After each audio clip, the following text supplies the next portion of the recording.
Bonsoir à toutes et tous. Merci beaucoup d'être présents aussi nombreux et nombreuses. J'ai l'impression que c'est essentiellement nombreuses dans ce webinaire. C'est assez classique dans notre Oui. En général, quand il y a des garçons, il faut le noter. Ouais, il faut le noter, mais peut-être de toute façon qui verront par le replay. J'ai des personnes aussi qui m'ont demandé. Donc voilà, on sera encore plus nombreux que nous sommes ce soir, en live en tout cas. Merci beaucoup. Pour celles et ceux qui me... Ah, il y a encore des personnes qui nous rejoignent. Voilà, je les accepte. Ça va mettre un petit peu, une ou deux petites minutes à se lancer. Il y a encore des personnes qui arrivent. Bonsoir à celles et ceux qui nous rejoignent. On a commencé l'enregistrement, mais pas le webinaire. Donc, vous pouvez juste vous mettre en mute pour éviter la cacophonie sonore. On est beaucoup, on est 17 ce soir.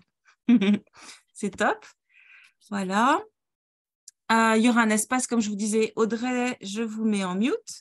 Il y aura un espace pour les questions par la suite. Il vous suffira simplement de pouvoir juste lever la main.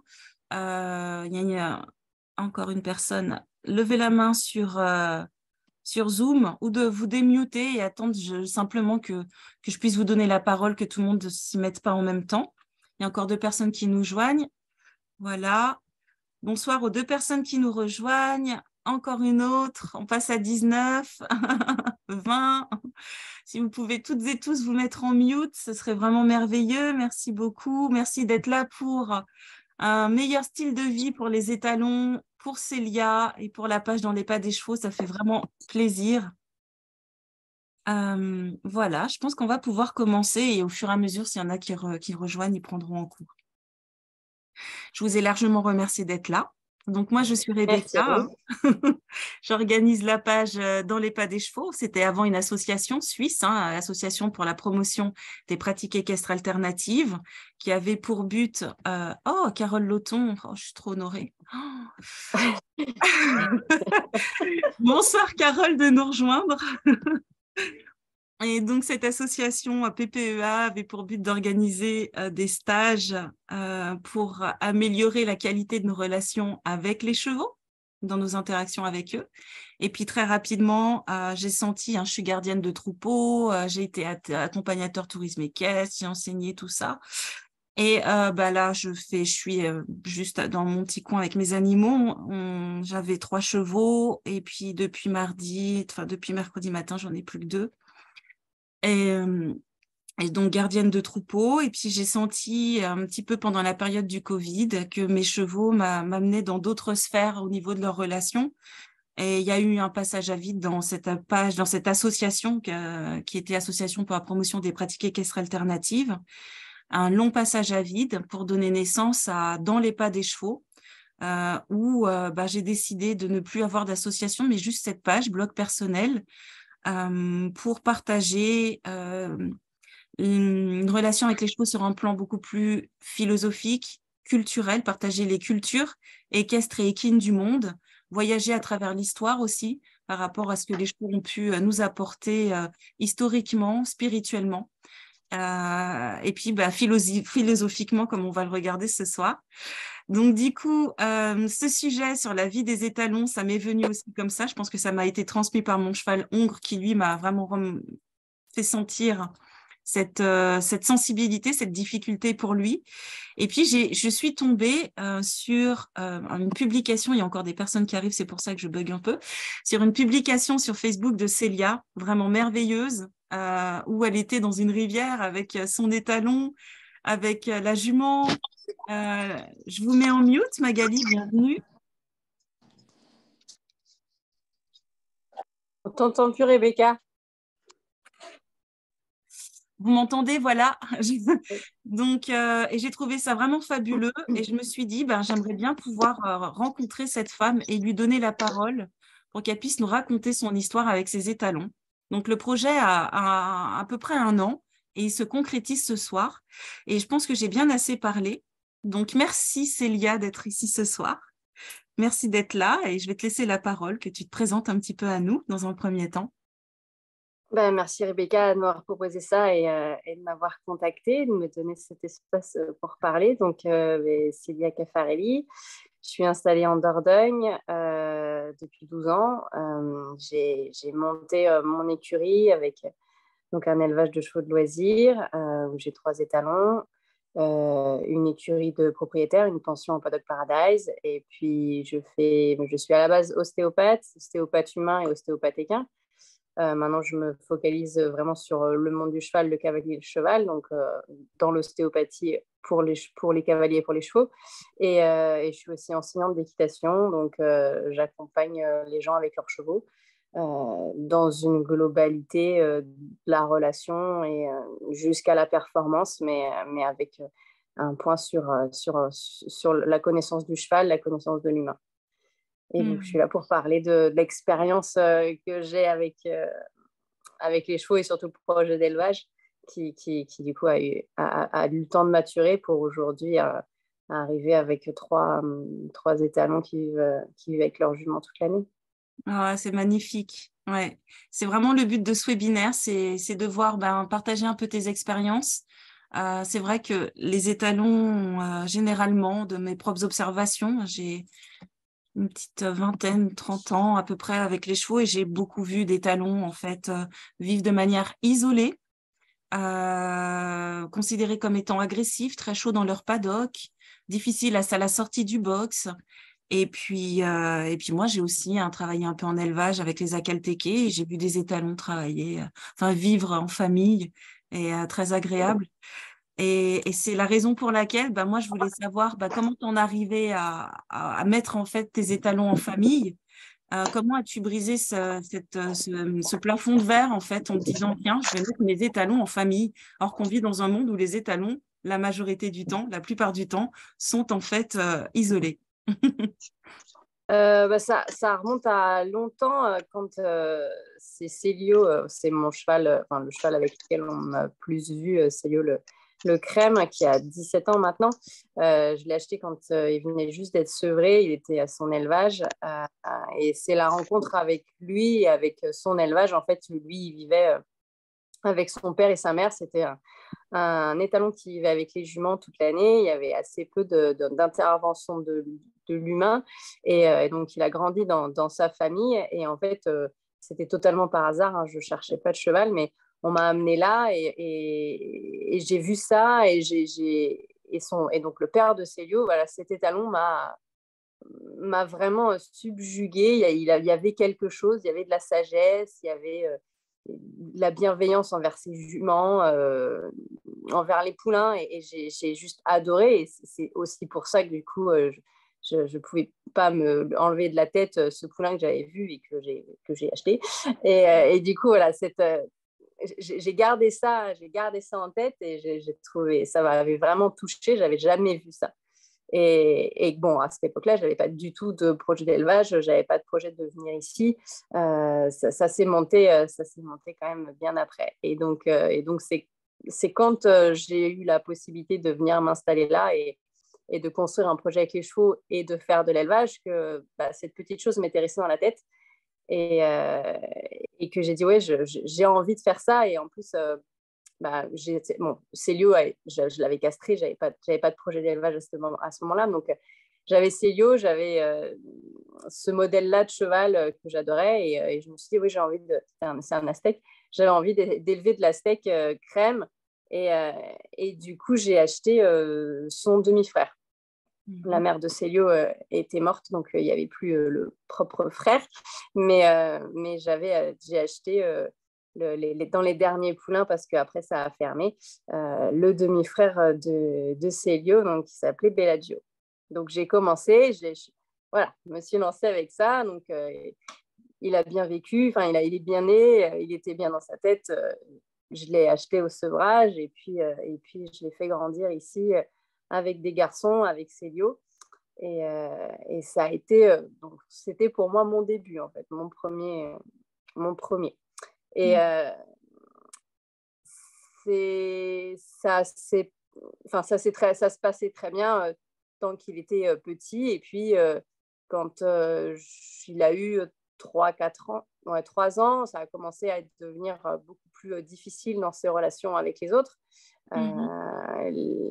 Les hormones ont commencé à se montrer et voilà, il y a eu beaucoup de bagarres et j'ai dû le séparer parce qu'il était trop agressif avec les autres. Mhm. Et, Et toi, tu gardais du en coup, tête cette image d'Épinal de je vais garder quand même oui, ce oui. Bah, talon. en fait, Mm. voilà, on se dit aussi, il est jeune, il n'est pas encore avec les juments. Moi, j'avais besoin de temps, c'est-à-dire que un élevage, ça ne se construit pas comme ça, quoi. Il ne suffit pas déjà d'avoir un seul cheval. Mhm. Et il fallait que j'ai aussi acheté des juments qui, un peu plus tard, qui étaient jeunes, donc je n'allais pas le mettre à la repro juste à 3 ans. Ça prenait un peu de temps à se mettre en place, il a été donc avec des garçons et ensuite il a été tout seul parce qu'il y a eu des bagarres et il n'arrêtait pas de courir. Il passait son temps à courir, il passait son temps à appeler, il perdait beaucoup de poids. Il était vraiment très très chaud et donc voilà, donc j'étais vraiment dans le stéréotype au final, à tomber dans le stéréotype de l'étalon chaud et difficile. Mhm. Bon. Euh, Et donc, du coup, tu l'as isolé alors.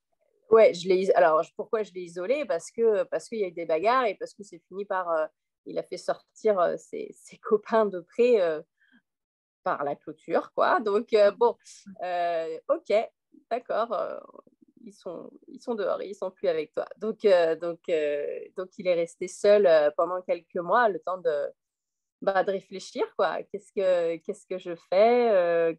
Quel choix? Est-ce que quoi? Et Et pendant ce temps, qu'est-ce que tu observais? Il était bien, il était serein non, bah non, en non, étant non, non, il seul? courait tout le temps, non, c'est ça. C'est Mhm. que du coup, il courait tout le temps.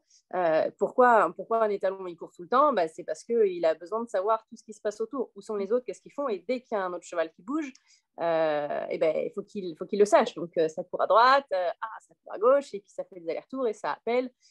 Dès qu'on sort d'autres chevaux, dès qu'il y a du mouvement, en fait, l'étalon, il est stimulé par ça. C'est la concierge du lieu, l'étalon. Il doit tout savoir.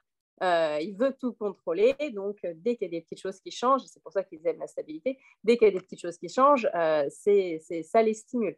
Et donc lui, il était particulièrement sensible et particulièrement de difficulté à pouvoir être juste tranquille, à regarder, et donc il courait beaucoup, il perdait beaucoup de poids, et dès que je le sortais, même pour le travailler, c'était du coup difficile. Il y avait beaucoup de frustration, la frustration, il la déverse ensuite sur l'humain. Donc, Mhm. c'est un quotidien qui est lourd et qui est difficile. On se dit, putain, mais pourquoi est-ce que d'un seul coup, ça va plus alors que tu avais la possibilité d'être avec des copains, que tu n'as jamais été seul, que tu connais le lieu en plus depuis que tu es tout petit, parce que tu es arrivé ici au sevrage. Voilà, tes copains de près, ils sont juste à côté, mais non, ça va plus. Et en fait, voilà, il y a des juments autour. Donc, il y a de la stimulation. En fait, les hormones, ça les pousse à, quoi. Ils Mhm. ont besoin ils savent qu'il faut qu'ils remplissent un truc, quoi. Il y a un truc qu'ils doivent faire. Et donc, tant qu'ils ne peuvent pas remplir ce pourquoi les hormones les poussent, ils peuvent être plus ou moins pas bien. Et lui, en tout cas, il était vraiment pas bien. D'accord. Donc, Et donc, du coup, tu l'avais fait dur. se reproduire ou Alors, du coup, on a quand même essayé. On s'est dit, bon, c'est qu'il n'est pas encore avec les juments, c'est parce qu'il est tout seul. Donc, oui, j'ai fait une première année Mhm. de saillie en liberté. On l'a mis avec des juments, mais il était hyper violent, quoi. Il Ok. était vraiment, vraiment violent, brut. Et t'as pas envie de ça comme vie pour tes juments non plus. Voilà. Donc, Donc, tu lui as donné la possibilité de faire ce dont ouais, pourquoi il était fait ouais. et ça t'a confronté à. Ça m'a confronté à la violence de l'animal, quoi, de la Ouais. violence qu'il peut y avoir dans le règne animal. Mhm. Et que c'est pas parce qu'on met un étalon avec des juments. Alors, certes, peut-être qu'au bout de 10 ans, enfin, au bout de plusieurs années, il se serait posé, mais on n'est pas avec des animaux sauvages, quoi. Avec nos animaux domestiques. On fait pas de l'élevage pour voir ces juments se faire malmener, se faire forcer, se faire Mhm. bousculer tout le temps. C'est sûr. Moi, je veux pas de ça et je veux pas vivre ça. Je veux que ce soit plutôt posé et tranquille, même si évidemment, il faut du temps pour que les choses se mettent en place. Là, c'était quand même un seuil ouais, de violence, d'agression qui était quand même pour moi un peu élevé. Et j'ai attendu un petit peu, mais quand tu vois que les juments, au bout d'un moment, elles te disent Ouais. C'est lourd. Bon, bah, ok, on l'enlève. Du coup, qu'est-ce que tu as dû faire alors pour que lui puisse Bon, bah, retrouver un confort de vie bah, j'ai repris encore un peu le temps de et que le calme réfléchir. revienne à l'écurie? Ouais. J'ai pris encore un peu le temps de réfléchir. Et puis, il y avait l'occasion, enfin une petite stagiaire qui était avec moi à ce moment-là, qui malgré tout l'aimait bien et était un petit peu attachée à lui. Et je me suis dit non, enfin, ça va pas le faire, ça va pas le faire comme étalon, ça va pas le faire. Je vais le remettre avec les juments, ça va être tout pareil. Je vais le faire castrer. Voilà. Je suis sûre que au fond, avant ça, avant les hormones, avant tout ça, c'était un cheval super sympa. Il était très bien dans sa tête, très froid. Il n'avait pas peur de l'extérieur. Il en a fait plein de choses. Je connais le mental puisque j'ai le demi-frère Célio. Je sais d'où il vient, etc. Je suis sûre, certaine que sans les hormones, ça va redevenir un cheval posé, tranquille et qui va pouvoir aussi apprécier sa vie, quoi. Qui va plus être tout seul, qui va pouvoir retourner avec des copains et des copines et qui va pouvoir avoir une vie beaucoup plus agréable et puis faire quelque chose de sa vie qui soit plaisant. Et je l'ai fait castrer, on l'a castré à l'élevage, c'est moi, c'est ici que ça a été fait. Et je ne l'ai pas vendu de suite, il est resté encore un petit peu, histoire que ça se pose vraiment, de le retravailler. Et on l'a même remis en troupeau. J'ai retesté en troupeau, alors pas avec mon troupeau de juments évidemment, avec le troupeau à la pension où il y avait des hongres et des juments, pour voir comment ça se passait, parce que je n'allais pas lui confier et dire bon bah voilà, je ne sais pas comment est-ce qu'il va réagir. Et ça s'est bien passé. Enfin, ça s'est passé comme avec un hongre en fait. Ça s'est passé normalement. Au bout de quelques jours, ça s'est posé c'était déjà plus le même cheval au bout de quelques mois. T'es plus calme, Donc, il a repris du poids, oui, il il a était pris du beaucoup plus poids. Oui, posé. c'est clair. Il a repris du poids. Il est redevenu. Enfin, il est devenu beau, quoi. Parce qu'il était quand même il était jeune, il y a eu la croissance, etc. Et il n'arrivait pas trop bien à se développer. Il est devenu beau. Et donc, elle est partie avec. Et là, j'ai reçu des photos. En plus, ça date d'il y a pas mal d'années. J'ai reçu des photos dernièrement de lui. Il est super beau. Elle sort en cordelette en extérieur avec lui. Ah, et super. le cheval est super. Et Je me puis, dis, il a bah des ouais. liens sociaux avec Ouais, ses ouais, c'est ça. congénères. Donc, toi, en Ouais. fait, avant d'aller à cette décision radicale quelque part, hein, parce qu'on enlève aussi une partie des organes de l'animal, de l'individu, toi, tu as quand même pris du temps pour réfléchir et tu n'es pas passé directement à mode systémique. Oh, j'ai un étalon, il faut le castrer. Tu as essayé de voir les choses différemment. Et pour ce cas-là, ça t'a posé un défi. C'était pas possible. Donc, du coup, Oui, pour puis ça ton fait chier bien-être. parce que quand c'est ton premier, que tu as un projet, tu sais, tu papillonnes, tu te dis ça va bien se passer. Il n'y a pas de raison que ça se passe mal parce que je vais tout faire bien en fait. Forcément, il a bien vécu, il a eu ce modèle-là d'un étalon avec des juments et tout. Il a toujours été avec des copains, il était avec son frère, j'ai fait plein de trucs avec. Il est super bien manipulé, il est très bien éduqué. Donc forcément, ça va bien se passer. Et ben non, quoi. Hop là, Orsi. Bonsoir, désolée, je vous mets en mute. Célia, on t'écoute. Donc c'est quand même une grosse claque lorsque tu commences quelque chose et que ça marche pas. Ça marche pas dès le départ et c'est pas un mauvais choix. C'est juste que la vie que je proposais ne pouvait pas lui convenir à lui. C'est juste qu'il faut comprendre ça. C'est-à-dire qu'on n'est pas dans la nature, on n'est pas sur des millions d'hectares. Il n'y a pas la possibilité du cheval de pouvoir s'éloigner ou de pouvoir ils ont pas cette place-là. Ils sont quand même, on vit dans des espaces restreints. On leur donne un rythme, etc. Et que en étant étalon, ça convient pas à tous. Voilà. Et Puis donc, toi, tu as travaillé avec des éthologues justement pour ce cheval-là. Tu as consulté. Oui, je suis entourée. Oui, de toute façon, je suis entourée de pas mal de gens. Oui, il y a Hélène Roche. J'ai fait beaucoup de choses avec Pauline Beuls et avec Ludovic Fournet. Je travaille en éthologie, donc je t'ai perdue par contre, Rebecca. Oui, ça arrive, mais je suis là. Je reviens. Voilà, je suis là. Okay.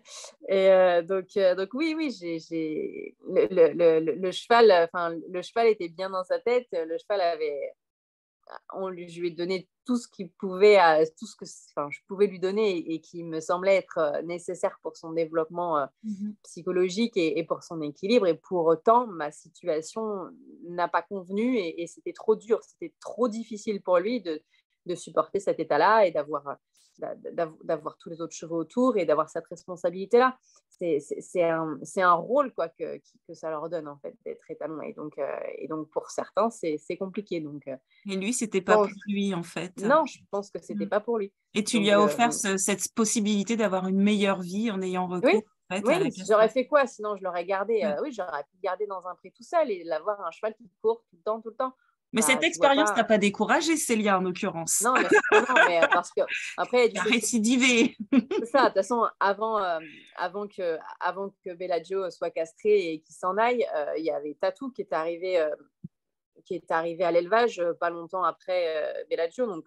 Donc Tatou, il appartenait à une autre personne qui s'appelait Emeline Feltrin, donc qui est venue s'installer sur l'élevage avec Tatou, qui donc est un frison, et il avait 6-7 ans quand il est arrivé. Donc il avait déjà sailli et il vivait tout seul depuis quelques années chez lui, mais de manière, il le vivait lui très bien, ça ne posait pas de problème. Il avait son petit cadre de vie, il n'y avait pas trop de juments autour. Donc, il avait cette habitude-là de vivre tout seul et il le vivait très bien. Donc, il nous a rejoints à l'élevage pour faire quelques saillies au départ. Au départ, c'était juste ça. Et bon, maintenant, il est finalement resté, mais ça a été aussi difficile pour lui d'un seul coup de devoir supporter, d'avoir la vision, parce que c'est vraiment le mot supporter, d'avoir à vision d'autres chevaux. Ça s'est très bien passé. Ouais, c'est ça, de les voir, quoi. Ça s'est très bien passé avec les juments. Il était cool.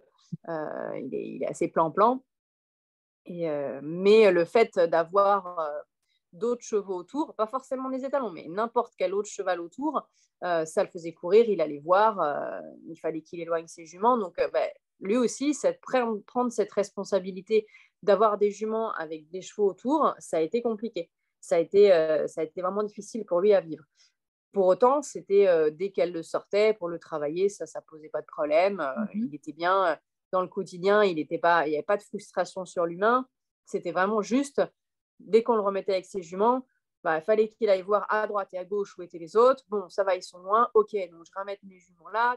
C'était de la stratégie, en fait. Toujours de la stratégie il faut que je tienne mes juments les plus à l'écart des autres. Donc, ça l'a fait quand même beaucoup courir. Et il avait du mal à rester en état. Mais c'est pas pour autant que lui, par contre, on a pris la décision de le castrer. C'est vraiment... c'était pas aussi difficile à vivre que pour Bellagio. Donc lui, il est resté et on a essayé d'aménager, en fait, de choisir les endroits où il était pour le mettre le plus à distance des autres. Et dès qu'il ne voyait plus les autres, il était super cool et ça se passait très bien, quoi. Du coup, ça s'est posé pour lui, alors du coup, en éloignant un petit peu, en isolant, voilà, comme dans la nature, en fait. On voit ces grands troupeaux de chevaux, mais c'est du rabattage, c'est de la carte postale. Dans la réalité, c'est des cellules et des familles, ils sont isolés, ils s'isolent des autres. Et donc, en l'éloignant, ça l'a posé un peu. Ouais. En fait, on se débrouillait toujours pour mettre à des endroits où ils ne voyaient pas les autres parce que les bois, le relief et tout faisait ça. Dès qu'ils ne les voyaient plus, dès qu'ils les avaient plus à vue, il n'y avait plus aucun problème. Et là, il était tranquille. Donc, c'était surtout de l'aménagement. Et là, tu comprends en fait que voilà, c'est le besoin de sécurité, de sécuriser. Il avait toujours peur qu'un autre vienne, entre, puisse prendre, s'accaparer une jument. Et oui, dans la nature, lorsqu'ils trouvent qu'ils sont trop près, ils s'éloignent, ils peuvent. Mais chez nous, ils ne peuvent pas parce qu'il y a des clôtures et qu'on est dans des petits espaces. Donc, ça amène cette ultra-vigilance et ce stress en permanence. Donc ça, il faut en prendre conscience et savoir que il va y avoir peut-être besoin de choisir des endroits où visuellement, il va pouvoir être un peu plus tranquille. Mais aujourd'hui, Tatou, maintenant, il a 16 ans. Et il y a eu un cap de maturité qui s'est passé vers 12-13 ans où j'ai vraiment senti qu'il avait lâché prise. Il y avait vraiment ce côté-là de lâcher prise, de dire, OK, c'est bon, j'ai compris, quoi. J'ai compris, j'ai plus besoin de courir, OK, bon, ça me fait un peu chier les autres là-bas, mais je sais qu'ils viendront pas, quoi. Allez, c'est bon, je vais manger. Il y a Et eu l'âge de vraiment, raison. oui, mais vraiment, la maturité. Vraiment, tu sentais au profond de la maturité de son rôle, la maturité d'avoir compris comment ça fonctionne, d'avoir la confiance que, bah, de toute façon, il y a des clôtures. Donc, que les chevaux ne passent pas les clôtures. Bon, après, il ne faut pas non plus qu'il s'approche à la clôture, parce que sinon, il va y aller. Mais non, mais vraiment, cette maturité, et elle s'est aussi montrée sur sa relation avec les juments, la maturité. C'est-à-dire que, bah, avant, plus jeune, si la jument, elle voulait saillir 15 fois par jour, on saillissait 15 fois par jour quand elle est en chaleur. Maintenant, bah, elle est en chaleur, ok, j'irai peut-être tout à l'heure. Mais je crois que c'est pas encore prêt pour aujourd'hui. Je pense que c'est plutôt demain. Je verrai demain. Donc, Okay. je vais m'économiser. Et bon, les juments sont toujours pleines direct, donc ils visent bien. Mais vraiment, la jument en chaleur qui va le voir, on renifle. Avant, ça aurait été ouais, vas-y. Maintenant, c'est ah ouais, ok, d'accord. Bon, on verra ça tout à l'heure. Je repars brouter. Non, mais c'est beau parce qu'il a vraiment pris, tu lui as vraiment offert la possibilité. Tout ça n'est pas hasardeux. Hein. Tu as observé, tu as donné de l'espace, tu l'as mis dans un groupe, il a compris que les autres ne pouvaient pas venir. Donc finalement, tu as reproduit un petit microcosme un peu du monde sauvage pour lui. Et puis, même si à côté, il a son activité, c'est ça qui est intéressant qu'on devrait aussi aborder. Les étalons sont montés, ils travaillent, il est séparé de leurs juments. Et il a pu se déposer dans son rôle, en fait. C'est ça. Et tu lui as offert autant de bien-être que tu l'as fait à ton autre cheval que tu as castré pour son bien-être aussi, du coup. Oui. Et c'est vraiment deux exemples intéressants. Et ouais, donc aujourd'hui, Tatou, c'est un étalon épanoui. Cool. Donc ça fait plaisir. Et tu te dis, ouais, il a trouvé sa place, il a compris son rôle. Et donc après Bellagio, j'ai trouvé Eragon, donc un ibérique qui venait d'Espagne ou du Portugal, on ne sait pas trop bien. Il avait 1 an et demi, donc quand je l'ai acheté. Donc, il n'avait pas vécu grand-chose, mais était gentil, était quand même vraiment très gentil et très, très froid. Enfin, c'est ça qui m'a plu et qui m'a étonnée, c'est qu'il avait vraiment peur de rien, il était vraiment très posé, très froid. Et donc, je me suis dit que c'était déjà un bon point pour peut-être des projets plus tard. Et voilà, en gros, tu reprends un jeune étalon et puis tu lances les dés et tu dis, ben, je vais tenter parce que ça serait bien que j'arrive à trouver un entier, un étalon que je puisse faire vivre comme ça, quoi. Parce que toi, c'était ton mode d'élevage, hein. C'était comme ça que tu envisageais cette vie, non, mais d'élevage. je n'avais pas du tout l'intention d'avoir un étalon tout seul dans un pré, de faire des saillies en main. Voilà, j'avais pas envie de ça. J'avais envie de ce truc de famille qui me restait dans la tête. Et donc, Eragon, pareil, tout petit, il est mis avec des garçons, il était avec Célio, puis il y avait d'autres garçons, ça se passait bien, je le travaillais, tout pareil. Ça se passait bien jusqu'à ce que ça se passe plus bien, tout pareil. Donc, bagarre, Eragon a failli perdre un œil, c'est Célio qui a gagné. Donc, bon, on va arrêter là. Hein. Donc, je les ai séparés. Et il était plutôt calme, il n'était pas particulièrement chaud, enfin en tout cas rien à voir avec Bellagio. Très bien vécu le fait d'être tout seul. Alors tout seul, c'est relatif, hein, genre, tout seul dans son espace, mais il y a plein de chevaux autour. Donc il courait pas particulièrement. Enfin, il faisait un peu la commère, mais il n'a pas perdu de poids comme Bellagio. Enfin, vraiment quand même rien à voir. Il n'y avait pas autant de frustration. Il y en avait quand même un petit peu. Ça reste un ibérique, donc ça bouge. Mais quand même rien à voir au niveau du comportement par rapport à Bellagio, qui du coup ne m'a pas poussé directement à me dire ça y est, il est en train de se repasser exactement la même chose. Non. Donc, après, j'ai eu un petit moment de flottement dans ma vie qui a fait que je ne savais plus trop dans quelle direction j'allais par rapport à l'élevage et au choix d'élevage. Donc, il y a eu un an où je ne l'ai pas fait ça hier parce que je ne savais pas où j'allais. Ah, ça Voilà, arrive, ça. Les chevaux doivent apprendre aussi que dans la vie de l'être humain, des fois, il se passe des choses et puis bah, ils sont là, puis on reste avec eux, mais on prend le c'est temps ça. d'intégrer nos propres vies aussi. C'est ça. Donc, en fait, ouais, c'est la propriétaire de Tatou qui est décédée, en fait. Et du coup, je ne savais pas si je continuais avec 2 étalons ou si je gardais que Tatou. Donc, c'est pour ça qu'il y a eu cette espèce de mou à ne pas savoir ce que j'allais faire de Bellagio. Et là, cette interrogation par rapport à lui, ça a été très fort parce que j'ai eu l'impression qu'il m'a imposé, puisqu'en fait, il a saboté. La seule visite d'achat que j'ai eue, il l'a totalement saboté. Et qu'après, il m'a bien fait comprendre qu'il voulait être là et que c'était lui et que voilà. Et donc, bon, d'accord, ok. Mais j'avais quand même un petit peu peur de le mettre avec des juments parce que j'avais le souvenir de comment ça s'était passé avec Bellagio et du fait de 1 an de pause où je ne l'avais pas fait saillir, où il est resté 1 an tout seul. J'avais peur que ça ait engendré encore plus de frustration. Et au final, non. Non, je l'ai mis avec... c'était 2-3 ans, je ne sais plus, où je dis bon, ok, on va commencer, on va essayer et j'espère que ça va bien se passer. Et oui, ça s'est bien passé. Et alors, ça a été quand même hyper stressant pour lui parce que là, d'un seul coup, je disais, allez, vas-y, mon gars, maintenant, c'est à toi.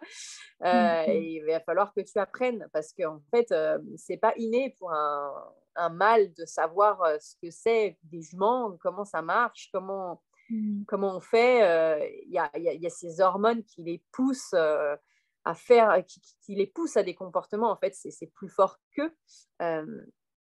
Surtout que Et lui, il arrive dans une cellule déjà construite. Les juments, elles sont entre elles, elles ont oui, déjà elles se connaissent. leur rapport. Et puis lui, il arrive un peu comme ça. Et C'est il ça. y a tout ça qu'il a dû C'est ça. bâtir et construire de son côté aussi, quoi. Ouais. Alors, quand je mets des juments qui ne connaissent pas les étalons, j'en mets pas qu'une toute seule avec parce que sinon elle se fait harceler tout le temps. Donc oui, je me mets toujours au minimum 2. Donc là, il y en avait 2. Et en fait, leur rôle, c'est de l'éduquer. Je sais pas, j'ai mis des juments qui étaient expérimentés et là, leur rôle, ça va être de l'éduquer parce que l'étalon, il a tout à apprendre au départ. Il ne sait pas faire.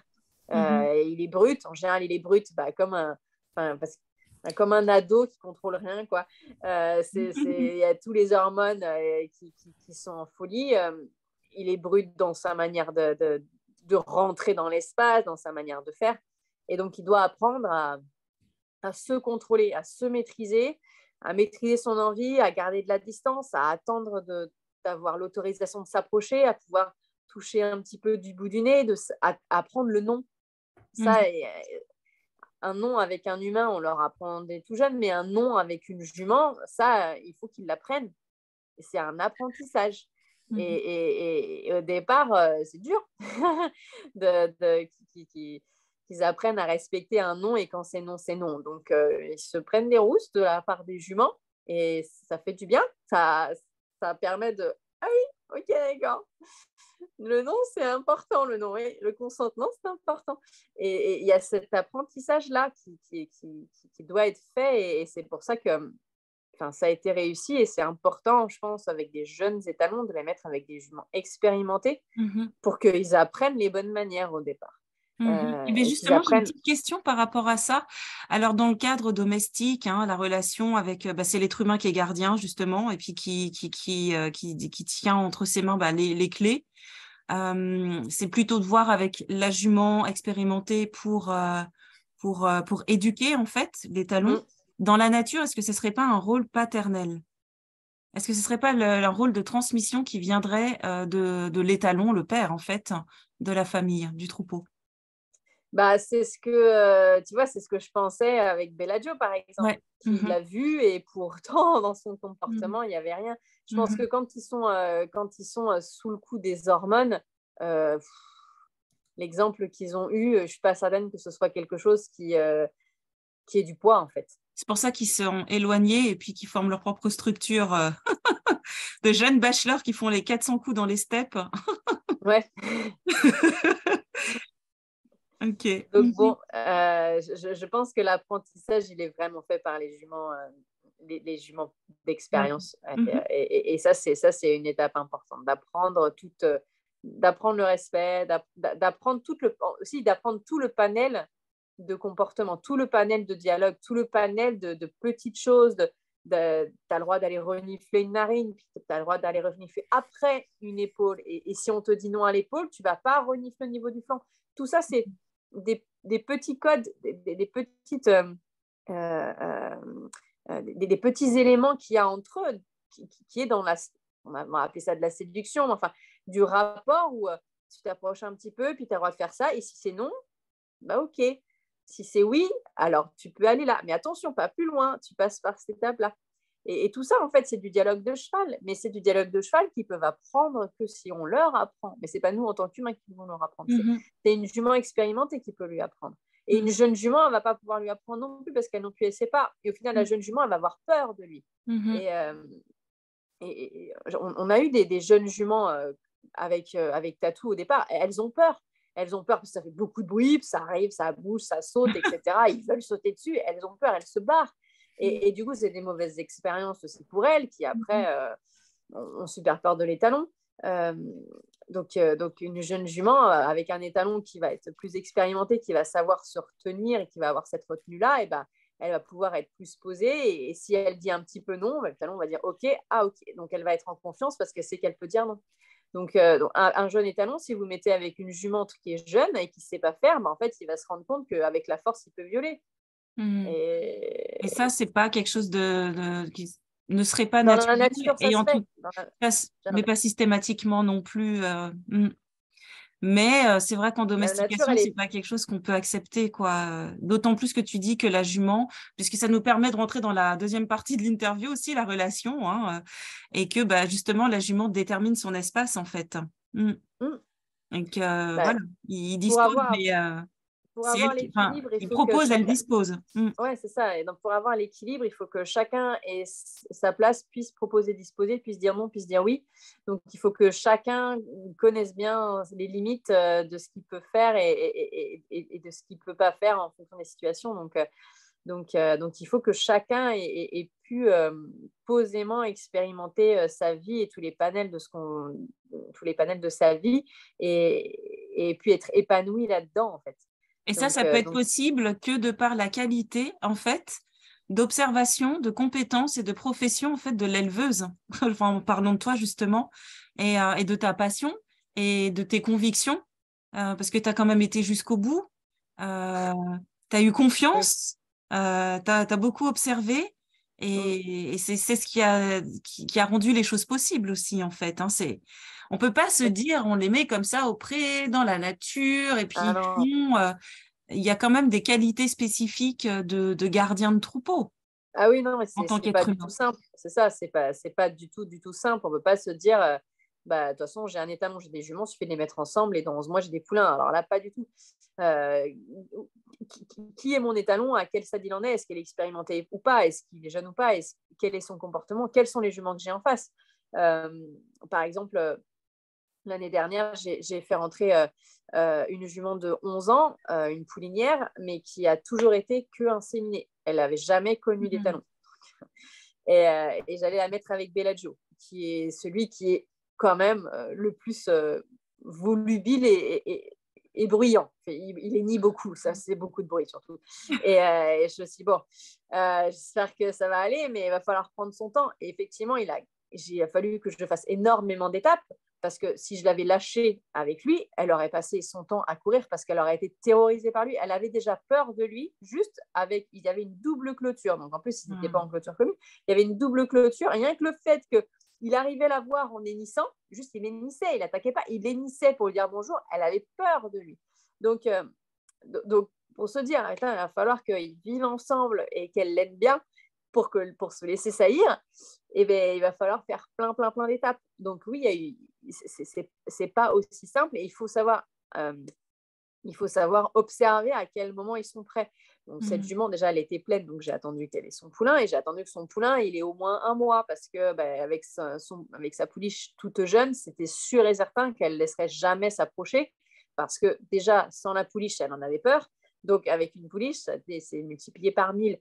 Donc, il a fallu attendre que sa pouliche soit plus jeune pour qu'elle soit un peu plus confiante, puisque du coup, le poulain, il marche, enfin, il court mieux, il peut beaucoup mieux suivre, donc les juments sont plus cool.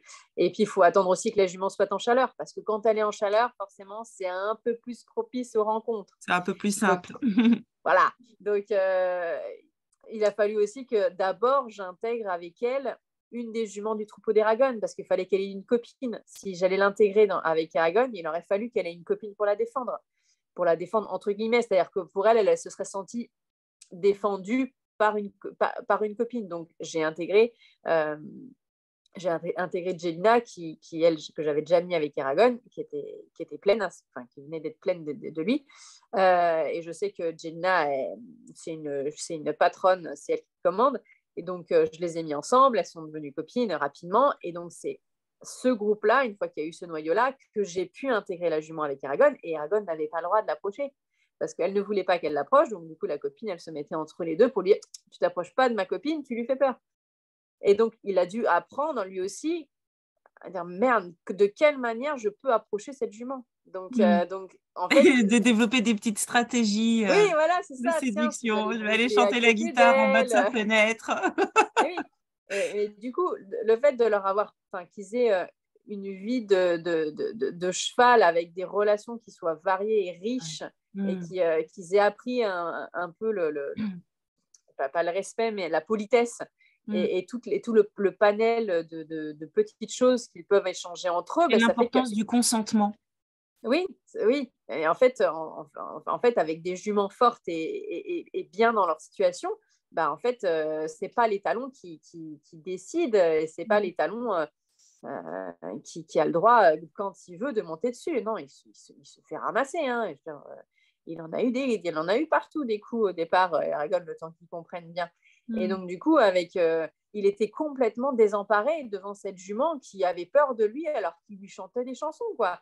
Il hennissait, tout ça, et elle était terrorisée. Et donc, petit à petit, il a compris qu'il fallait qu'il diminue un peu les vocalises. Et c'est venu vraiment petit à petit. Mais c'était plaisant de pouvoir voir que, oui, il a compris qu'on ne pouvait pas violer une jument, déjà, il le sait. C'est génial. Il est dans son groupe. Bon, il y avait ses anciennes, entre guillemets, juments dans le groupe, qui, du coup, les juments sont quand même relativement solidaires lorsque les talons bougent un peu trop. Elles ont tendance à se mettre ensemble et à l'empêcher de venir. Donc, du coup, elles étaient assez solidaires avec ce nouvel jument. Et du coup, elle s'est fait intégrer dans le groupe comme ça. Et puis après, c'est devenu assez naturel qu'il soit à côté. Et puis, petit à petit, voilà, la relation, elle s'est détendue. Elle s'est vue qu'il ne la mangeait pas et que ça s'est bien passé. Et maintenant, ça va très bien. Et maintenant, elle l'appelle dès que je le sors. Donc, mais tout ça, c'est une stratégie. Enfin, il y a une stratégie à mettre en place pour que ça se passe bien. Si je l'avais jetée dans le pré avec les talons, c'est sûr, je pense qu'elle aurait traversé les clôtures. Même si lui, il n'avait pas essayé de la violer, mais juste, il aurait couru après parce qu'elle court. Je ne sais pas pourquoi elle court et parce qu'elle aurait été terrorisée. Et lui, il n'aurait pas eu l'opportunité d'adapter son comportement à la jument individu qu'il a fait en face de lui. Mais je trouve génial. Non, parce qu'il faut du temps. Ouais. Parce qu'il faut du temps pour le faire. Ouais. Et ça, c'est de la construction de relations entre eux. Mais il faut que les talons, ils soient suffisamment… Enfin, il ait eu assez d'expérience et de maturité pour être capable de mesurer et de se contrôler, en fait, parce qu'il a très envie de la connaître, cette nouvelle. Mais il faut contrôler toutes ses hormones. En plus, elle est en chaleur, mais elle ne veut pas.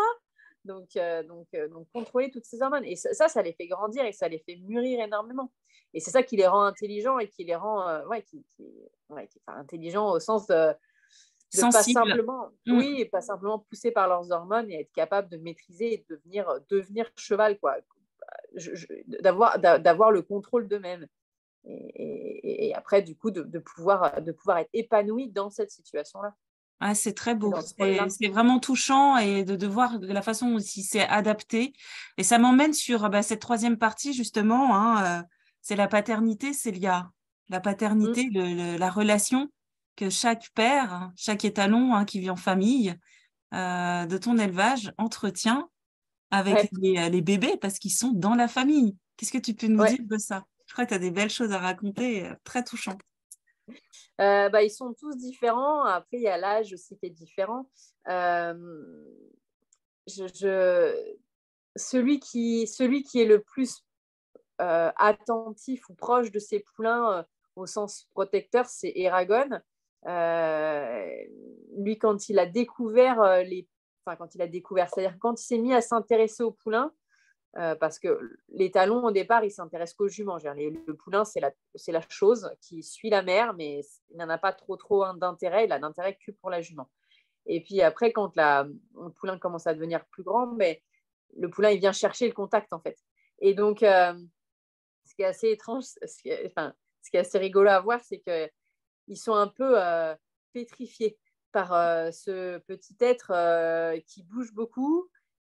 Apparemment, il faut que je fasse attention parce que si jamais je lui mets une oreille en arrière, sa mère va me défoncer. Donc, je ne sais pas trop ce que j'ai le droit de lui dire.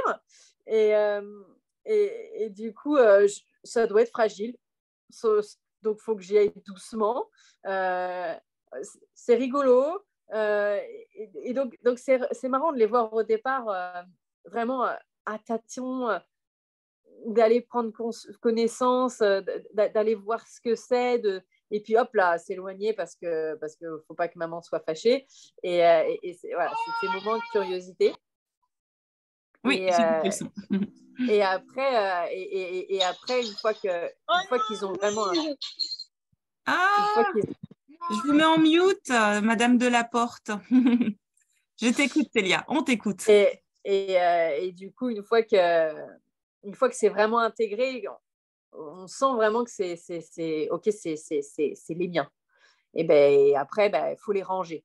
Quand on Mm. sort, si j'emmène le groupe, genre Bellagio, il est toujours, je le vois, il est toujours en train de regarder où est-ce qu'ils sont les petits. Il leur Oh. met les oreilles en arrière si jamais ça va un peu trop. Tu sais, comme c'est un peu trop devant, comme les enfants qui courent devant et il y a une route, tu vois. Et tu dis, ah, viens là, tu me donnes la main pour traverser la route. Ben, c'est un peu ça. Tu vas pas trop loin, tu repasses derrière, s'il te plaît. Et donc, c'est assez rigolo. Et quand ils jouent, quand il joue avec, j'arrive pas à la voir en film parce qu'en fait, j'ai l'impression que c'est toujours des moments qu'il choisit où personne ne le voit. Mm. Parce qu'il C'est faudrait quand même intime pas entre voir eux, en fait. Mm. ouais, je pourrais quand même pas voir qu'il fait joujou avec des poulains parce que bah quand même quoi, c'est un étalon. Lui, il a son rôle de surveillant. C'est pas lui qui va, enfin, il joue pas quoi. Donc Eragon, il est vraiment très comme ça et cette année, il a eu un garçon. Enfin non, l'année dernière, il a eu un garçon, Meraviglio et c'est la 7e merveille du monde quoi. C'est au départ quand bon moi il a l'habitude de moi, mais s'il y avait quelqu'un d'autre qui venait dans le pré qui s'approchait de lui, c'est t'es qui toi? C'est le mien, ok. Donc c'était vraiment assez drôle. Mm. Il y avait une fierté. Bah, déjà Meraviglio le regardait avec des grands yeux et puis alors, lui il était trop fier d'avoir un garçon. Vraiment, tu sentais de la fierté, genre, c'est le mien, quoi. Oui, c'est le tien. Et donc, ça fait plaisir de voir ces comportements, enfin, ces expressions, en fait. Et cette conscience, tu sens que là, ils ont pris conscience de leur rôle, de la place que tu leur as donnée, de la confiance qu'ils te font, Mhm. parce que bah, ils ont confiance que tu ne vas pas enlever une jument, que tu ne vas pas leur prendre quelque chose. Et du coup, ils arrivent à s'épanouir dans cette bulle. C'est Mm. comme une bulle, en fait, que tu leur donnes. Et de partir d'un jeune cheval qui n'avait rien vécu, qui avait quand même pas mal d'émotions, qui est resté un an tout seul, bah, c'est chouette de pouvoir voir ça. Et Ah. alors que Mm. Glénor, je n'ai pas encore parlé de lui, mais du coup, il y en a eu un troisième. Alors, c'était pas prévu au programme. Je comptais m'arrêter à deux.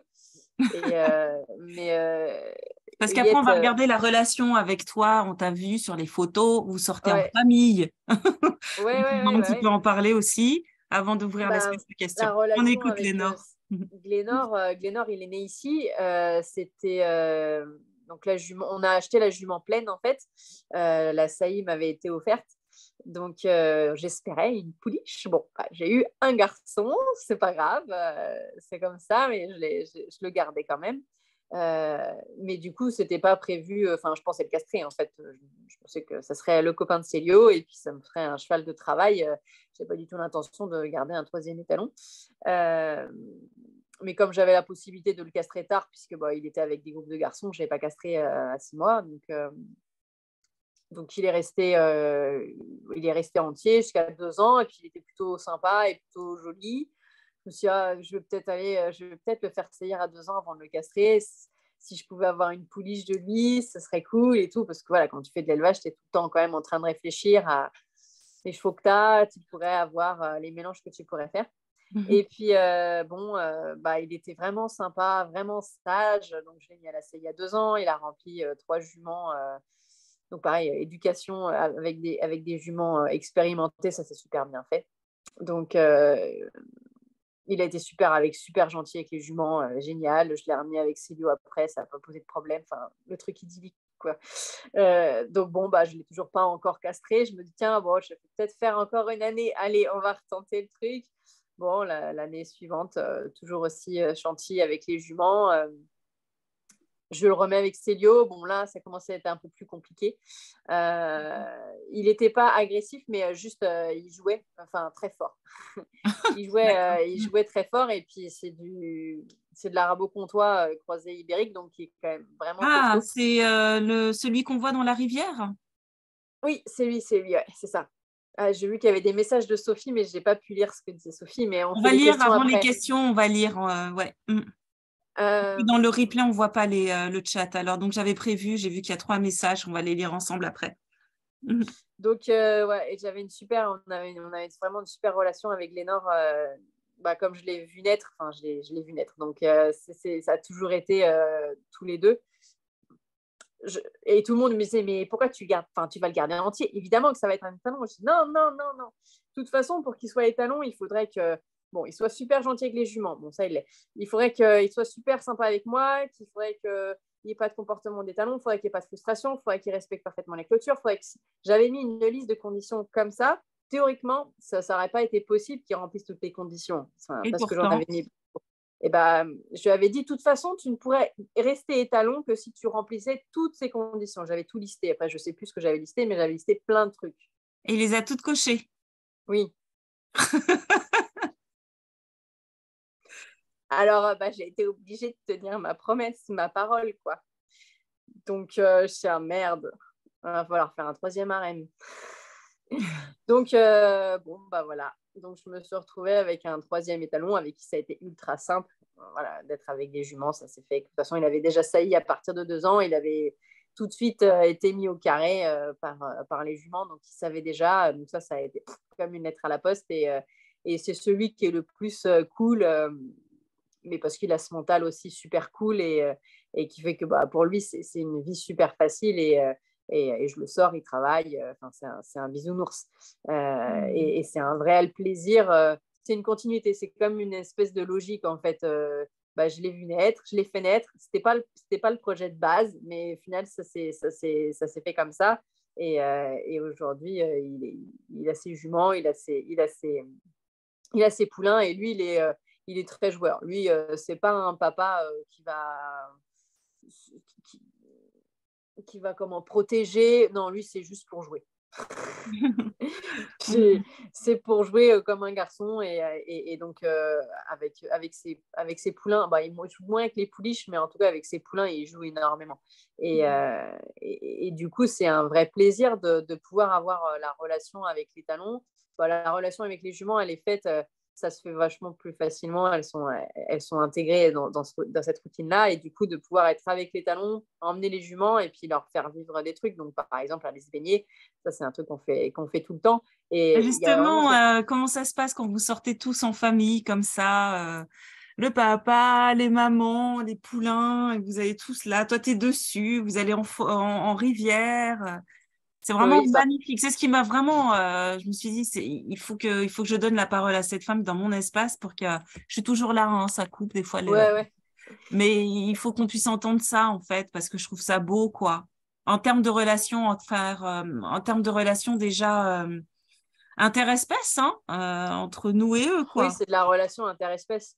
Mm. C'est-à-dire que bon, nous, j'ai de la chance d'avoir de l'eau partout, donc mes chevaux, ils ont tous dans leur espace naturel des endroits où ils peuvent, enfin, ils ont pas, j'ai pas d'abreuvoir automatique, c'est vraiment que des mares ou des rivières. Et, euh, et du coup, c'est la relation que je crée avec les étalons et avec les juments qui fait que depuis toujours, tous, je les emmène se promener, on va se baigner. Ça fait partie de quelque chose de normal. Et quand on est avec les poulains, c'est juste on y va en famille, on fait la sortie en famille. Mm. Et, et, et c'est des routines, en fait. C'est devenu des routines habituelles, que ce soit aller se baigner ou aller sur le parcours de mountain trail. Les juments, je sais très, elles ont pris l'habitude. Enfin, on va là, ah oui, c'est pour emmener les poulains. Donc, tu vois, elles sont bien gentilles.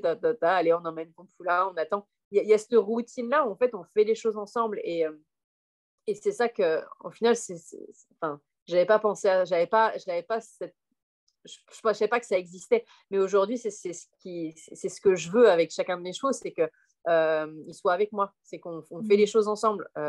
Les étalons, les trois, maintenant que vous avez votre place, vous la connaissez et vous êtes avec moi. Wow. Et cette place-là,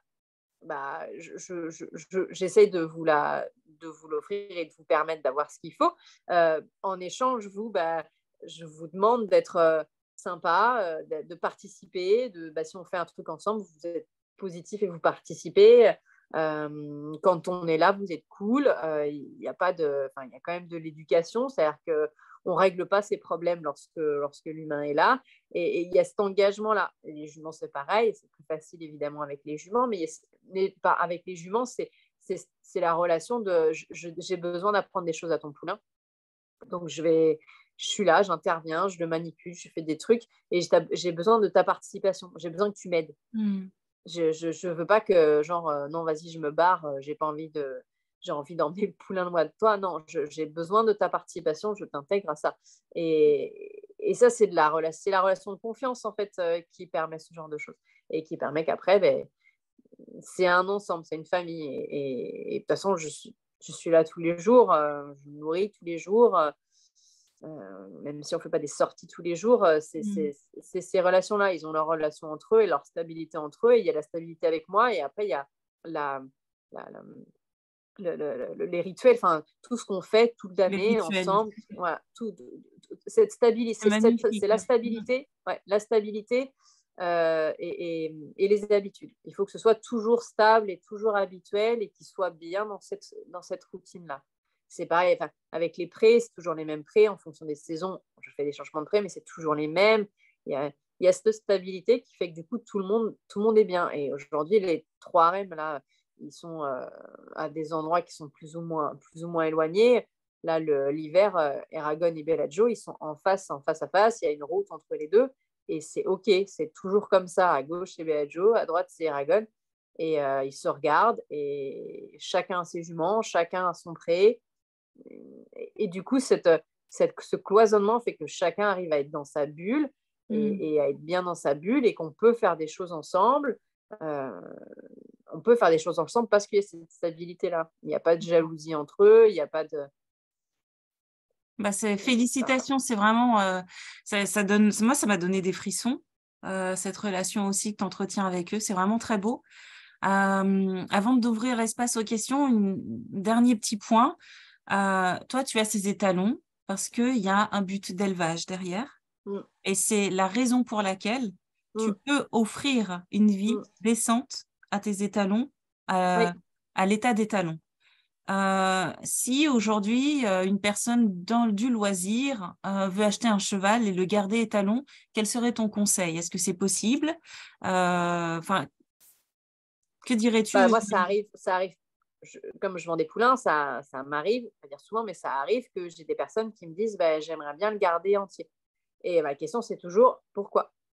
Qu'est-ce Mm, que tu veux faire avec? mm. Ah, mais oui, mais parce que la castration, ça ça me pose problème, etc. Mais qu'est-ce que tu veux faire avec lui? Dans quelles conditions tu veux le faire vivre? Tu veux faire de l'élevage ou pas? En général, c'est non, non, je pense pas faire de l'élevage, mais si je le fais vivre qu'avec des garçons, etc., bah, ça va être compliqué.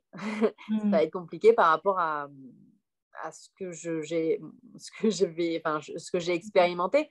Ça va être propre à chaque cheval et en l'occurrence, avoir des étalons, gérer des étalons, un étalon, savoir l'éduquer correctement, savoir ne pas se mettre en danger lorsque les hormones vont monter, etc. C'est pas donné à tout le monde. Et en l'occurrence, on peut facilement se mettre en danger dans ces situations-là. Donc, quand les personnes, elles n'ont pas l'expérience et qu'elles n'ont pas le niveau, non, il ne faut pas se lancer là-dedans, par sécurité et parce que Par bien-être relationnel avec son vous n'allez pas animal. savoir gérer, voilà, vous n'allez pas savoir gérer comment pouvoir quand même donner du bien-être à son cheval. Il va y avoir de la frustration, il va y avoir des comportements qui vont être plus ou moins agressifs. Enfin, à chaque fois, moi, j'ai eu des bagarres et des blessures. Donc, Et c'était ton métier d'éleveuse, hein. Donc, quand on oui, introduit un oui, animal dans son projet de vie et quand ce n'est pas un but professionnel, l'idée, c'est de construire une belle relation et d'aller le plus oui, loin c'est possible ça. ensemble. C'est ça. Et donc, moi, je conseille de castrer, quoi. Il faut bien se mettre à l'idée qu'on veut des chevaux pour nous et Mm. qu'on les fait vivre avec notre mode de vie d'humain, dans nos conditions d'humain.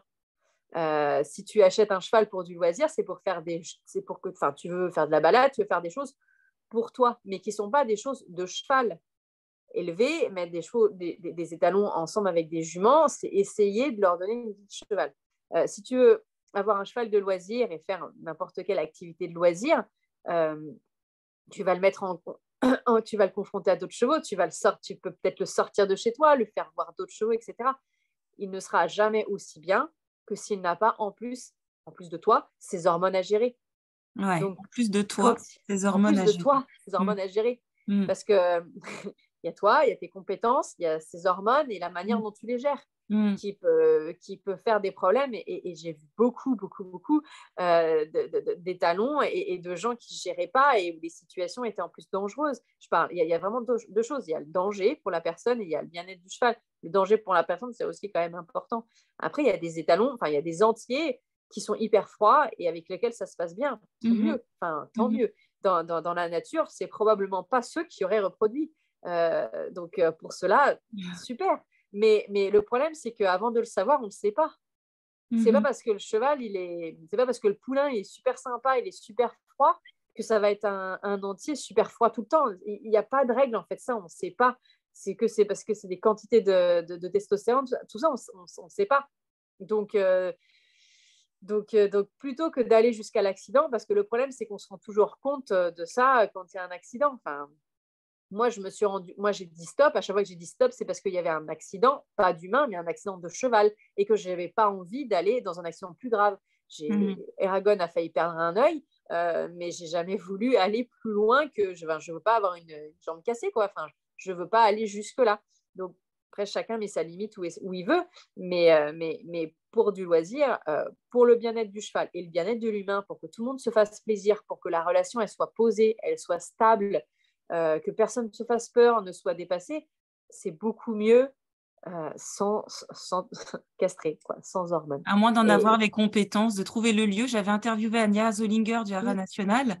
Elle ouais, nous expliquait, alors au Haras National Suisse, en fait, tous les étés, les étalons vont au pré ensemble. Tu as un quart d'heure de... Et puis après, tout le monde broute et tout va bien.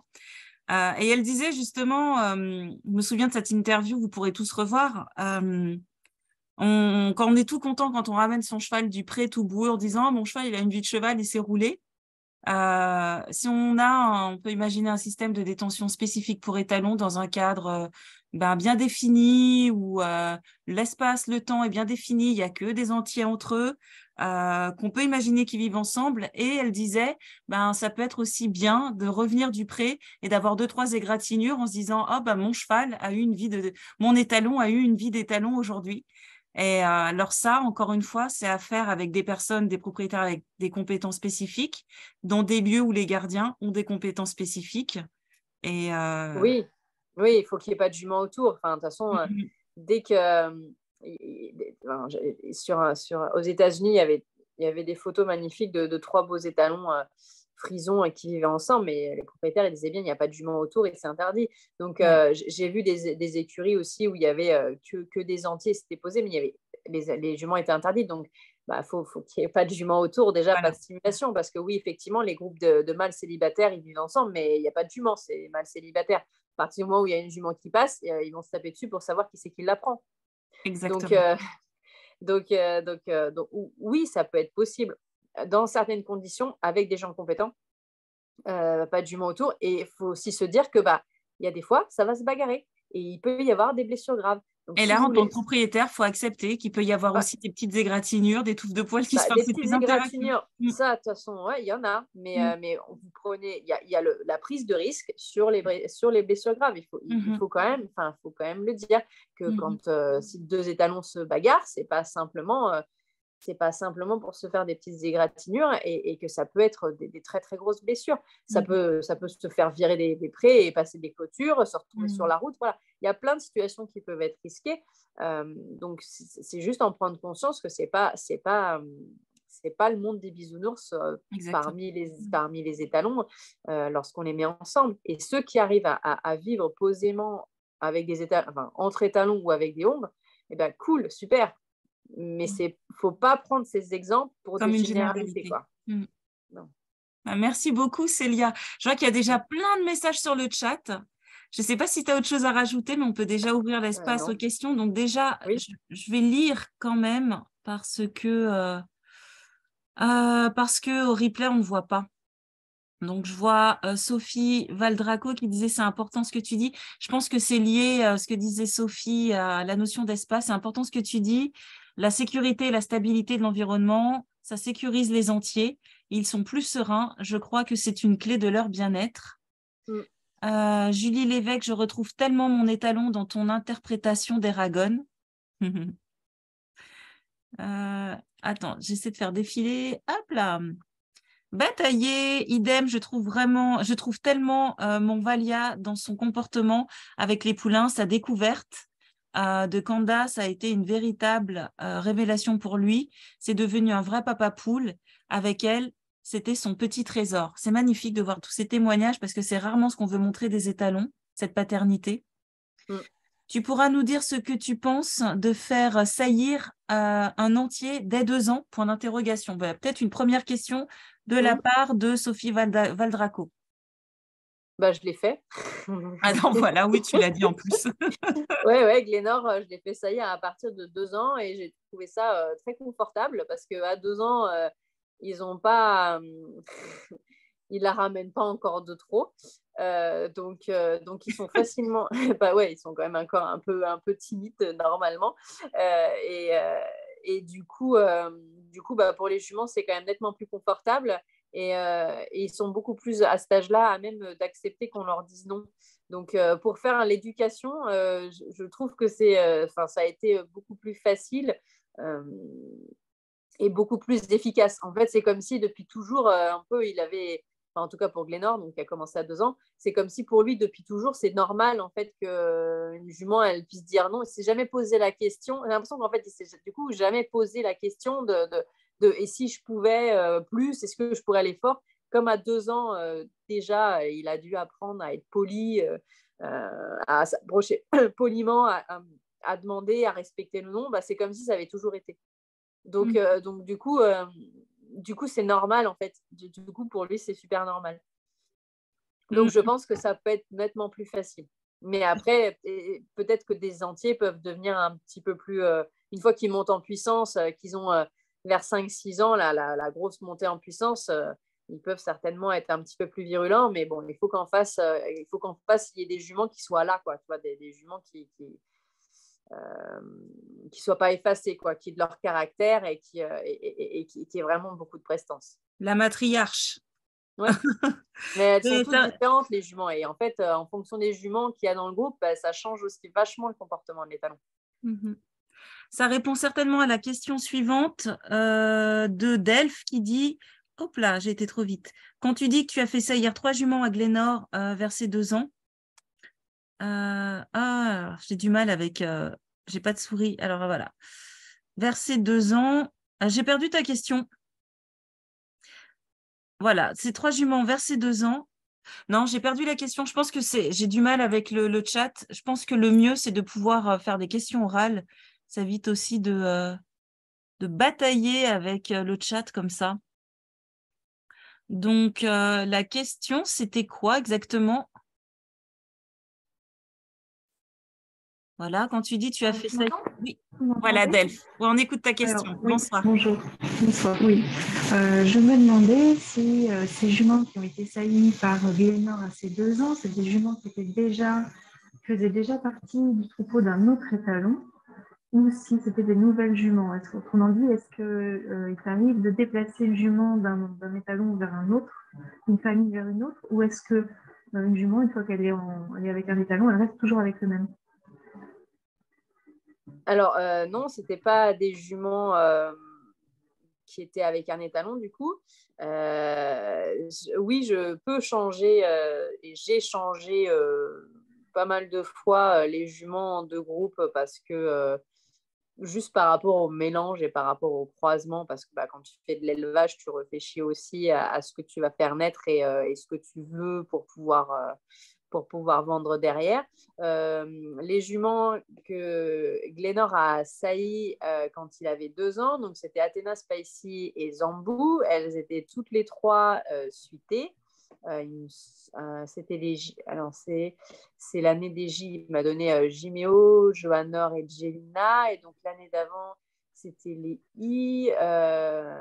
Donc toute l'année d'avant, ça avait été Tatou qui les avait saillies, les 3. Ouais, c'est ça. En fait, pour choisir comment et qui faisait partie des harems, parce que là, j'ai décrit les uns après les autres, hein, mais il faut bien comprendre que c'était les histoires entre les 3, c'était ensemble.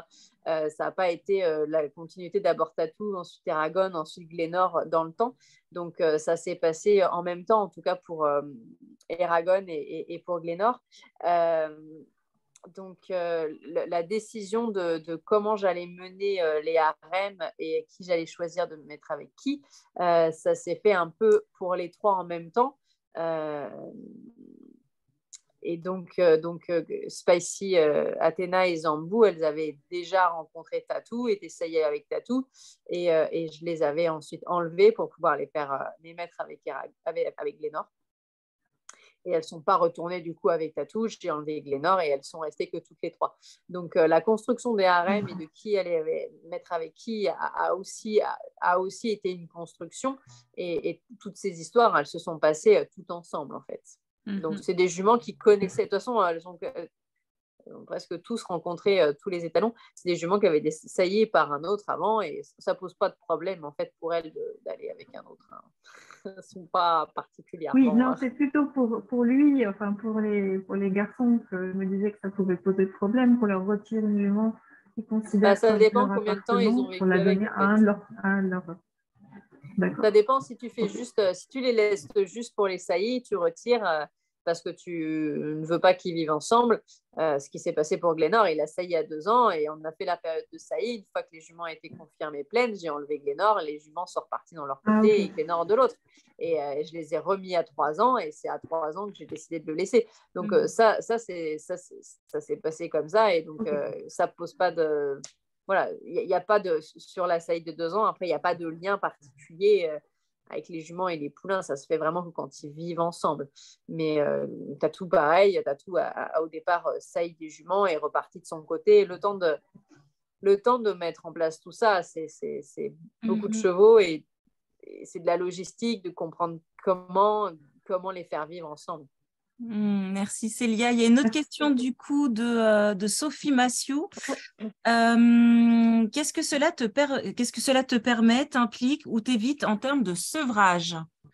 Donc le sevrage, voilà, c'est une très bonne question Sophie. C'est une question que je voulais aborder et je me suis dit par manque de temps, je suis sûre que quelqu'un la posera. Alors, moi je fais pas ce qu'on appelle sevrage naturel, c'est-à-dire de laisser le poulain jusqu'à la naissance du poulain d'après. parce qu'on a on a des terres qui sont très pauvres ici. Les juments sont très complémentées. Et la lactation, c'est assez lourd pour elles, surtout à la fin, pendant l'hiver. Donc, je sèvre vers 8-10 mois les poulains. J'essaie de le faire en groupe. J'essaie de les grouper, de faire harem par harem. Ce que ça me permet d'avoir une famille, c'est que du coup, je vais laisser le poulain avec leur père. Enfin, les poulains avec leur père. C'est-à-dire que je vais enlever les juments et je vais laisser les poulains avec le père. Donc, le sevrage, c'est les mamans qui s'en vont et on reste dans son pré avec sa stabilité avec le papa. Et du coup, ça se passe bien. En fait, même que celui qui est le plus perturbé à chaque fois, c'est le papa. C'est pas particulièrement les poulains parce que quand je décide qu'ils sont prêts, c'est qu'ils sont déjà particulièrement autonomes. Et c'est un petit peu surprenant. Maman, elle est partie, mais bon, ok, c'est bizarre, mais ça reste comme ça. Alors que l'autre, il est oh mon Dieu, mais bon, elles sont parties. Donc, ça me permet de faire les sevrages comme ça.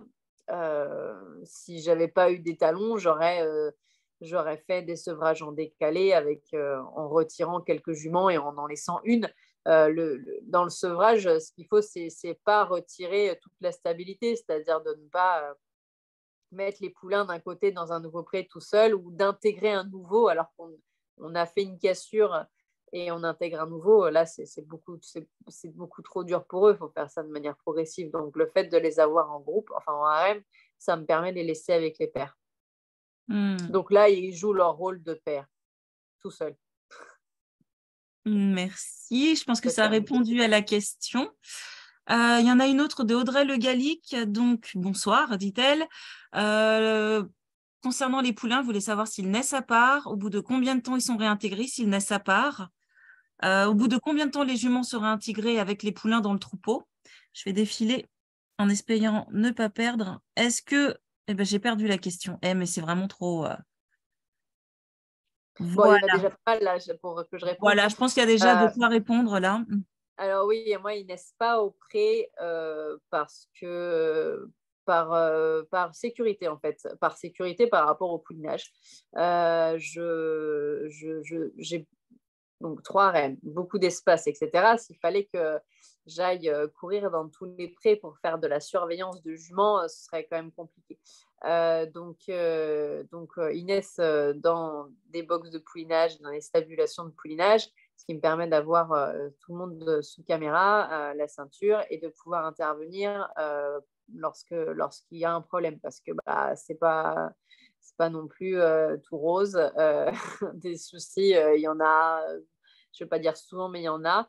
Et clairement, pouvoir intervenir très vite pour la jument, pour le poulain, pouvoir avoir du matériel pour aider un poulain à vider ses poumons, à respirer ou à sortir s'il n'est pas bien positionné, etc.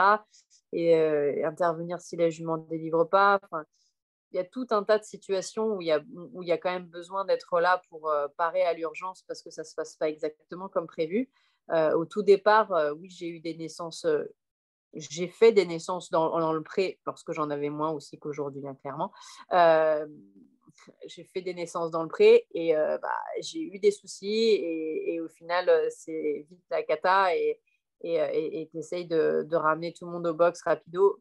Quitte à vivre des situations comme ça, il vaut mieux d'avoir tout le monde au box entre 4 murs et on surveille et que tout aille bien. Et s'il y a besoin d'intervenir, que le vétérinaire il vienne en urgence, le cheval il est au box. Donc non, moi, ils ne naissent pas dehors. Donc, ils sont séparés pendant la naissance, mais clairement, la jument, lorsqu'elle est prête à exploser, ça ne lui pose pas de problème d'être tranquille toute seule. Elles sont même, on a l'impression, un peu soulagées de rien avoir à gérer, d'être dans leur box la nuit, la journée, je les remets dehors, juste devant, donc je les surveille, mais elles sont sous mon nez. Et donc, ils naissent là et ils sortent. Ça dépend du poulain, ça dépend de la tonicité du poulain. si c'est le matin, le lendemain matin que je peux le sortir parce qu'il est très tonique et très dégourdi, il peut aller dehors, pas dans son groupe tout de suite. D'abord, on va apprendre à bien se servir de ses jambes parce que y a des clôtures, il y a des mares et qu'un petit jeune qui ne sait pas bien se servir de ses jambes peut vite finir dans une clôture ou dans une mare, et ça, j'en ai pas envie non plus. Donc, on prend le temps.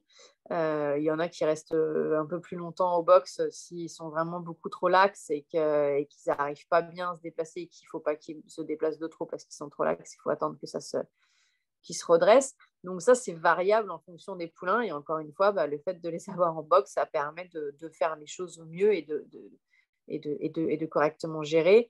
Ensuite, quand est-ce qu'ils retournent avec les talons, ça va dépendre de la saison aussi. Lorsque j'en ai qui poulinent très tôt et qu'il fait un temps horrible, j'ai pas envie de remettre des poulains dans des prés qui sont encore humides, où il y a de la gadoue, où ça va un peu courir et du coup il y a des trous partout. J'ai pas envie d'avoir des poulains trop tôt parce qu'il fait moche et qu'il fait froid, etc. Donc si elles sont un peu trop tôt, j'ai envie de décaler un peu la naissance. Donc je vais attendre un petit peu, je ferai pas sur les chaleurs de lait et je ferai sur le cycle d'après.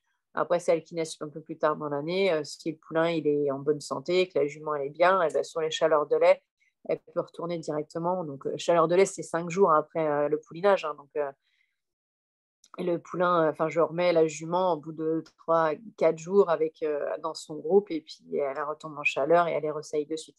Donc ça va vraiment dépendre de chaque situation, de si ça s'est bien passé, de comment est la jument, de comment est le poulain, de la saison, de la météo, etc.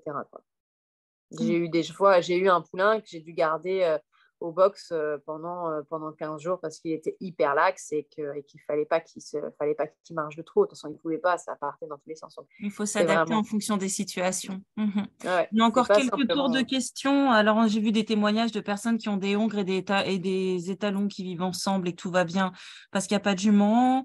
Il y a des gens qui sont d'accord avec toi pour le bien-être, des fois, quand on est dans le loisir, d'avoir recours à la castration. J'ai une personne qui pose la question, si je comprends bien de ton expérience, il est trop difficile pour un étalon d'être à la fois chef de famille au quotidien et cheval de loisir régulièrement. Quand on le sort, il faut choisir. Alors, je pense que tu as dû répondre à ça. Alors, ouais, c'était une question de ça. Tu as fait la distinction entre le but professionnel d'élevage de Karine et le but d'avoir un cheval, d'être quelqu'un, un amateur, un cheval de Non, c'était pas loisir. ça que... Ce n'est pas absolument pas ça. Non, c'était pas vraiment ça que je voulais dire. C'est que oui, il faut quand même bien connaître les chevaux et bien gérer son cheval pour pouvoir avoir les deux. Moi, les trois, je peux les sortir et justement, je les confronte et je les confronte avec d'autres chevaux. Et puis, il y a l'éducation de non, tu te tais, même s'il y a d'autres chevaux, tu te tais. Et on peut très bien avoir un étalon qui saillit en famille parce que justement, il est bien dans sa tête et qui fait et qui sort et qui fait des choses. Mais tout le monde n'a pas. C'est juste qu'il faut clairement se rendre compte que tout le monde ne va pas avoir le niveau de pouvoir le faire et d'éduquer son cheval pour pouvoir être suffisamment safe pour les autres personnes, en fait. Quand tu vas sortir, que tu vas faire, je sais pas, des randos, que tu vas faire n'importe quoi où il y a d'autres chevaux, il faut toujours se dire que lorsque je sors avec mon cheval, je suis responsable de mon cheval, mais je ne contrôle pas les autres. Je ne peux pas savoir si les autres personnes, elles vont correctement gérer leurs chevaux. Et qu'en fait, le danger, ce n'est pas forcément que moi, mais le danger peut venir des autres aussi. Et que même si moi, je gère mon cheval, si les personnes autour de moi ne gèrent pas, on peut aller à la catastrophe. Donc il faut vraiment que je sache parfaitement gérer mon cheval, même dans une situation qui dérape. Pas simplement dans une situation qui va bien. C'est-à-dire que s'il y a une situation qui dérape, si à côté de moi, il y a une nana qui ne contrôle pas sa jument, qu'elle me bourre dedans, la jument baigne la nana, tout simplement. Hein, et puis, voilà. Il faut juste que je sache parfaitement que même dans une situation compliquée, mon cheval, si je lui dis « tu ne bouges pas », il ne bougera pas. Donc, et pour ne pas mettre en danger l'autre personne. Donc, quand on sort en extérieur, c'est avoir bien ça dans sa tête que si la situation dérape, je ne dois pas mettre en danger les gens. Merci. Autre question, si je comprends bien, il faut toujours le même espace et le même troupeau avec un étalon. Le mien est avec 2 hongres et je lui ai enlevé la jument après une première saillie l'année dernière. J'avais peur pour la sécurité du poulain de laisser mon entier avec la jument. Enfin, même que les... Ouh là, alors, c'est écrit quand même avec des raccourcis puis des points. Alors, elle est de qui cette question? Si elle peut nous la poser directement à l'oral, Huchet, ça serait nettement mieux. Et puis, Oui, je oui, pense, pour une dernière question en tout cas, on t'écoute. oui, c'est ça. La question, en fait, c'était, j'ai un entier hyper gentil, mais c'était une première pour la jument l'année dernière, lui et moi-même. Et en fait, la question, c'était de savoir, ouais, mais du coup, j'ai eu la réponse au sujet de la naissance avec les talons directement. En fait, après la saillie, moi, j'ai enlevé les talons, alors que je pense que ça l'aurait fait.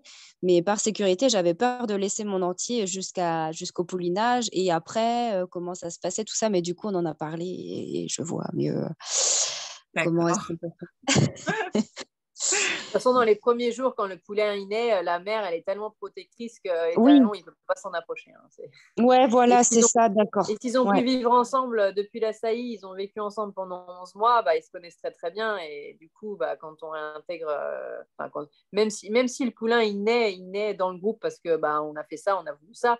ouais,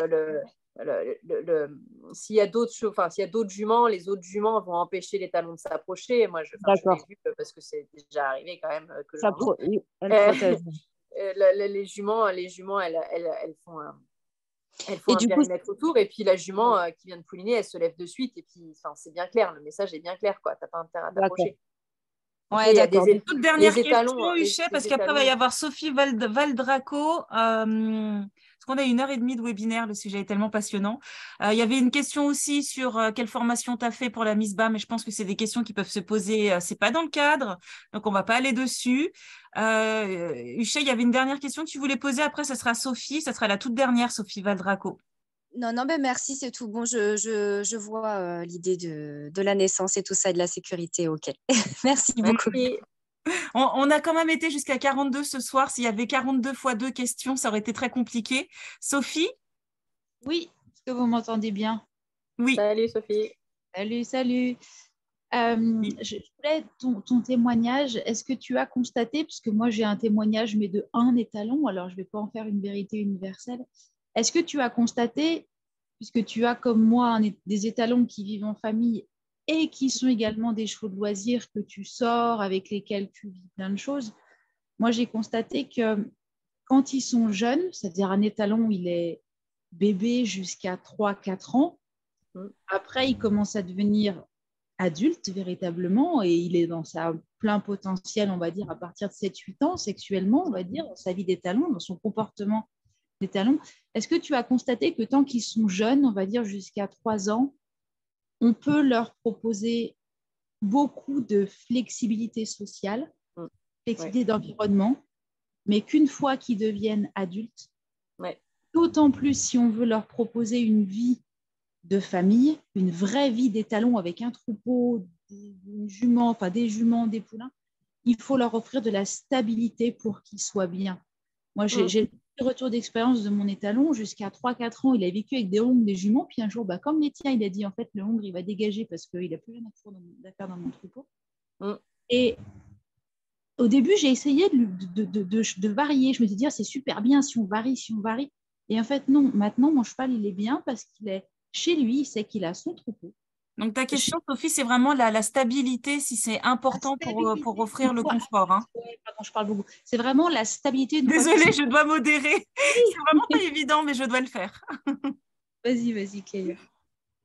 Ben oui, bien sûr. De toute façon, quand ils sont petits, ados, ils ne sont pas encore assis. Ce terme de maintenant je suis adulte, maintenant c'est moi. Oui, ils sont encore vraiment flexibles parce qu'ils ne sont pas encore totalement construits dans leur personnalité. Donc oui, c'est clair que oui, je l'ai fait avec Lénore, de le mettre, de l'enlever, de le mettre, de l'enlever, et puis ça passait et c'était toujours OK, parce que c'est comme si en fait au départ, quand ils sont jeunes, tu leur proposes un truc, c'est toujours ah ouais tiens, il y a quelque chose, et puis oui, quand ça, il y a un jour, un moment, il y a un truc qui fait que non, maintenant j'ai décidé que ça, moi je suis plus adulte, et du coup je peux plus tolérer, je ne tolère plus il y a certaines choses que je ne tolère plus. Et oui, c'est la stabilité qui fait qu'ils vont être plus posés. Il faut qu'ils sachent, il faut qu'ils aient de la stabilité de lieu, de la stabilité de groupe. Moi, je sais qu'intégrer une nouvelle jument dans un groupe qui est déjà fait, il y a une stratégie à élaborer. Tu ne peux pas modifier facilement quelque chose une fois que la stabilité, une fois qu'ils sont bien et qu'ils ont trouvé un fonctionnement et que tu as trouvé la manière de faire pour que ça se passe bien. Ouais. C'est clair. Donc, il faut en profiter quand ils sont jeunes, si on a besoin de faire des tests. Mais après, ouais, passer à partir de 5 ans, déjà, ça commence à être un peu plus compliqué. Et alors, à 7 ans, c'est plus possible, quoi. Merci beaucoup. Merci beaucoup, Célia. Je suis tellement contente d'avoir réalisé avec toi ce webinaire. Merci à toutes d'avoir été là, d'avoir posé des questions qui ont enrichi encore plus le contenu de ce webinaire, mais tellement passionnant. On pourrait en faire encore à rallonge, hein, mais de toute façon, Célia, moi, sur l'année prochaine, j'ai l'intention d'aller venir chez toi visiter, faire des petits films. Comme ça, on pourrait mettre sur la suite, en fait, hein, sur la page Dans les pas des chevaux pour voir ça en images. Merci beaucoup. Je suis vraiment très honorée d'avoir recueilli ta parole et ton expérience. J'ai eu des frissons des fois quand tu parlais des étalons avec les poulains, avec les juments. La notion de consentement, c'est des choses vraiment très importantes. Cet espace aussi un peu sacré à respecter, qu'on peut vraiment transposer à notre espèce. Donc, merci à toutes pour votre participation. Merci beaucoup. Merci Le prochain webinaire, ça sera un autre topic, mais vraiment très sulfureux, c'est celui des Mustangs. Avec des intervenants aussi amérindiens qui vont pouvoir aussi parler de cette question et des véritables enjeux sous-jacents, trop souvent mal exposés sur la question du Mustang en fait. Et c'est vraiment quelque chose qui me tient à cœur dans cet espace et qui sera mis en place sur mars, avril ou mai, à voir en tout cas. Donc, à suivre. Merci à toutes et tous. Et puis, merci Célia. Et affaire à suivre. Merci à toi. Merci beaucoup. Merci à toi. Bonne soirée. Au revoir. Au revoir. Je coupe l'enregistrement.